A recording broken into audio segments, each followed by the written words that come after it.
reserving the right to object, and I will object, to the unanimous consent request by Senator Scott and offer my own resolution. Unlike Senator Scott's resolution, mine is short and to the point, and I think it expresses the feelings of the overwhelming majority of people in our country and, in fact, throughout the world.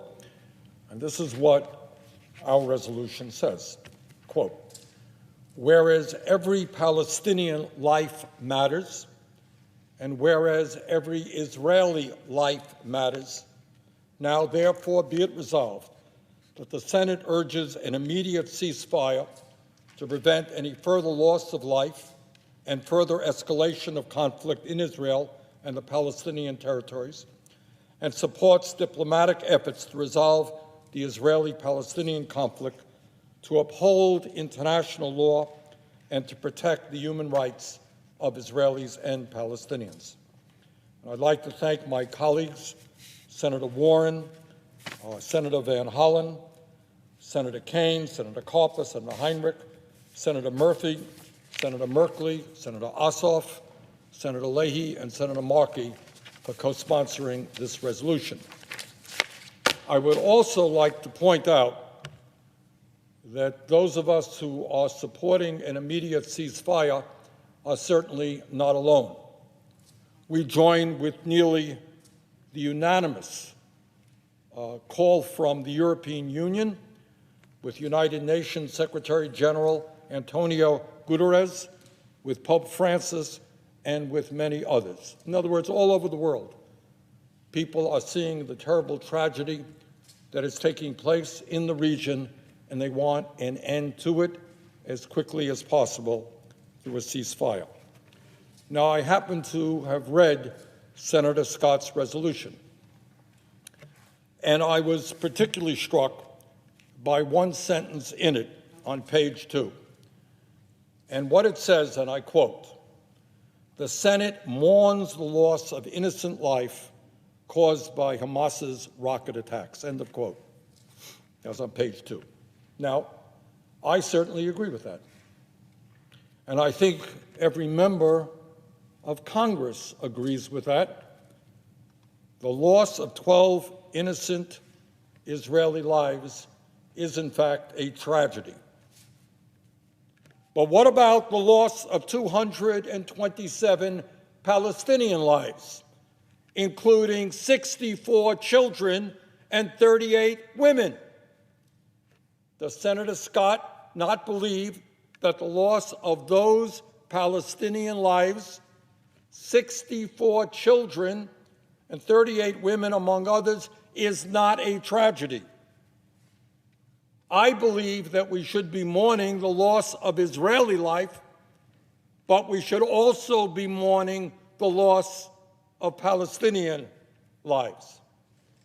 Or perhaps some people think that Palestinian lives don't matter. I would hope not. And let us be very clear that when we talk about the tragedy that is now taking place in Gaza, what we are talking about is not only the terrible loss of life. As I hope most people know, Gaza, before this war, was an extremely poor and desperate community, and the latest Israeli bombardment has only made a bad situation much, much worse. Let us remember, Gaza has been under a blockade since 2007, imposed by Israel and Egypt. Most people are unable to leave. Basic necessities are extremely hard to obtain. Gaza is the home to about 2 million inhabitants.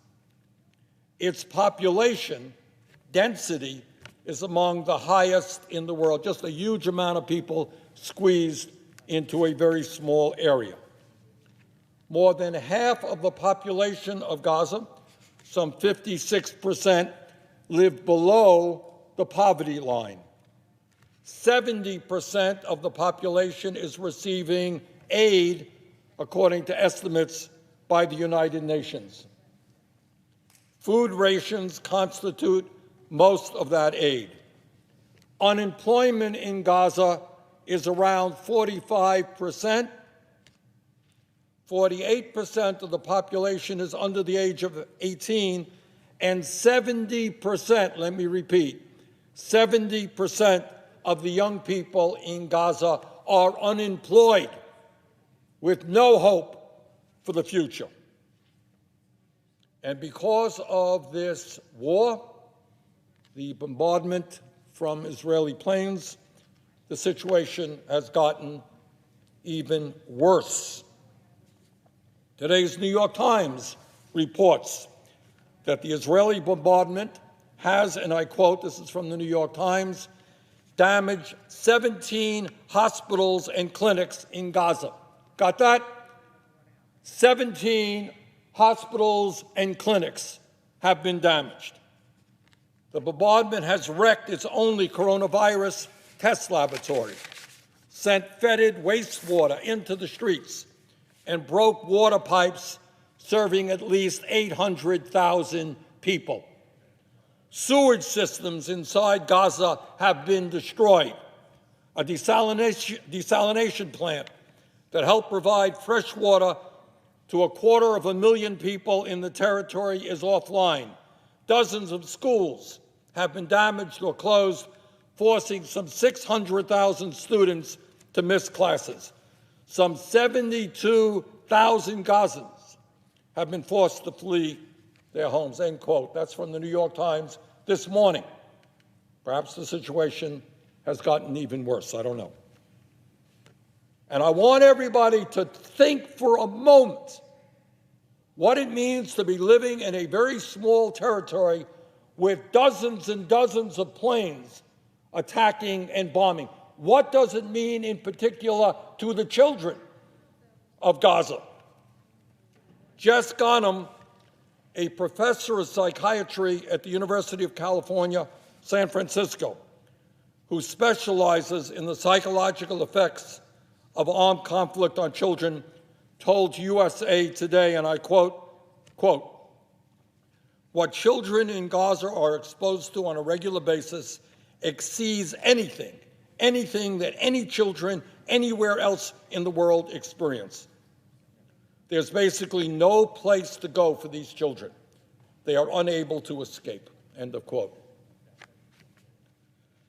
When you put people under this sort of continued intense pressure with no hope for a better future, you cannot be surprised when violence erupts.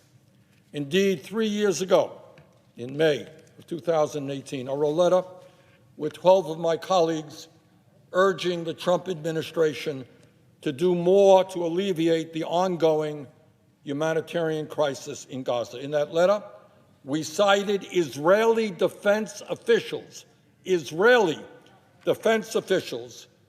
who were warning that if the crisis was not addressed, it could lead to yet another eruption of violence.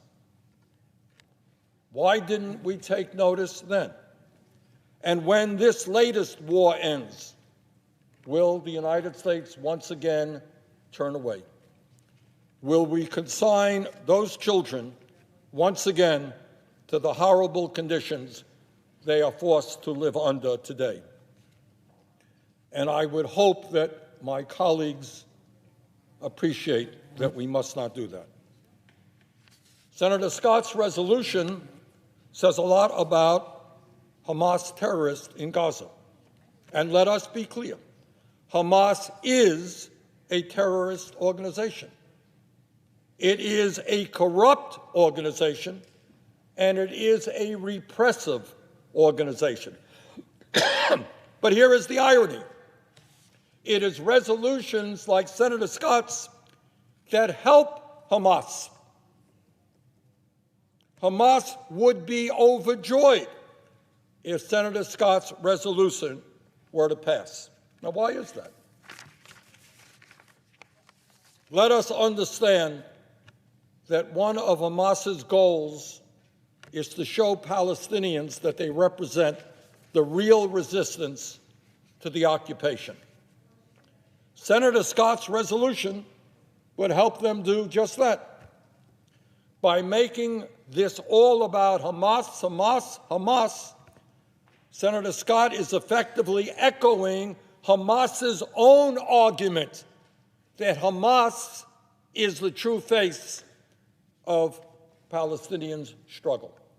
And I reject that. Because, my friends, day after day, year after year, decade after decade, nonviolent Palestinian activists struggle against the daily violence and harassment of occupation. Violence and harassment subsidized, by the way, with billions of U.S. taxpayer dollars. Let us be very clear. No one is arguing that Israel or any government does not have the right to self-defense and the responsibility to protect its people. We should understand that while Hamas firing rockets into Israeli communities is absolutely unacceptable, today's conflict did not begin with those rockets. It goes much, much deeper. For years, we have seen a deepening Israeli occupation in the West Bank and East Jerusalem and a perpetual blockade on Gaza, all of which makes life increasingly unbearable for the Palestinian people. The truth is, these policies, like this current war, will continue to strengthen extremists on both sides, including Hamas. You want to strengthen Hamas, support this war. We, Congress, must understand that in more than a decade of his right-wing rule in Israel, Benjamin Netanyahu has cultivated an increasingly intolerant and authoritarian type of racist nationalism. In his frantic effort to stay in power and avoid prosecution for corruption, Netanyahu has legitimized extremist forces such as the Jewish Power Party by bringing them into the government. Moreover, we should understand that these dangerous trends are not unique to Israel. What is going on in Israel, in my view, is a political tragedy, but it is part of a trend that is going on around the world, including here in the United States, where we are seeing the rise of authoritarian nationalist movements. These movements exploit ethnic and racial hatreds in order to build power for a corrupt few rather than prosperity, justice, and peace for the many. For the last 4 years, these movements have had a friend in the Trump White House. And on January 6th, those forces attacked this very chamber. Madam President, it is no accident that the only European Union country that did not join the nearly unanimous statement yesterday calling for a ceasefire was Hungary. Hungary did not join the rest of the European Union, and Hungary, of course, is led by the ethno-nationalist authoritarian Viktor Orban, a strong ally of both Netanyahu and Donald Trump. Now, some may choose to be on that side, but that is not the side I choose to be on. We must be on the side of those who want to build a society based on real security and political equality, based upon the principles of economic justice, racial justice, political justice, social justice, and environmental justice. I believe we must stand in solidarity with those Palestinians and Israelis working to build a future of equality and peaceful coexistence and not with the intolerant extremists on either side who wish to destroy that future. In this moment of crisis, the United States should be urging an immediate ceasefire. My colleagues, I strongly believe that the United States has a major role to play in helping the world build a more peaceful and prosperous future, one in which human rights are upheld and the life of every human being is valued. We should be leading the world in combating the existential threat of climate change. We should be leading the world in making sure that every person on earth, no matter what country he or she lives in, receives a vaccine to protect them from the COVID-19 virus. And yes, we should lead the world in attempting to bring the Israeli people and the Palestinian people together.